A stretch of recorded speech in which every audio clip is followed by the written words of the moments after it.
నీ చేతికి ఒక పనినిచ్చా. ఆ పని నువ్వు శక్తి వంచన లేకుండా కష్టపడి పని చేయి.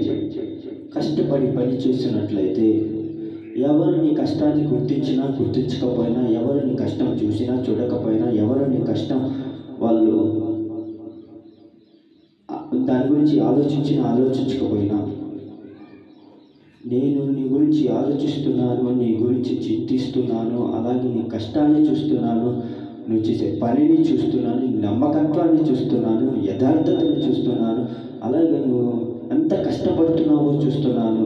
కాబట్టి ఎవరు గుర్తించినా గుర్తించకపోయినా, ఎవరు సహాయం చేసినా చేయకపోయినా, ఎవరు ఆదుకున్నా ఆదుకోకపోయినా, ఎవరు ఆదరించినా ఆదరించకపోయినా, ఎవరు ఆప్యాయత అనురాగం కనుమరుగపోయినా వినో, నేను నీకు కనపడతా, నేను నీతో మాట్లాడతా, నేను నీ దగ్గరకు వస్తా, నేను నీ కష్టాన్ని గుర్తిస్తా, నీ శ్రమని గుర్తిస్తా, నీ శోధనని గుర్తిస్తా, నీ అవమానాన్ని గుర్తిస్తా, నీ బాధల నుంచి నిన్ను బయటికి తీసుకొస్తా అని దేవుడు నీకు తోడుగా ఉన్నప్పుడు మాత్రమే జరుగుతాయండి.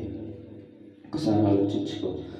నా ప్రభువు నీకు అండగా ఉండి నీకు తోడుగా ఉన్నట్లయితే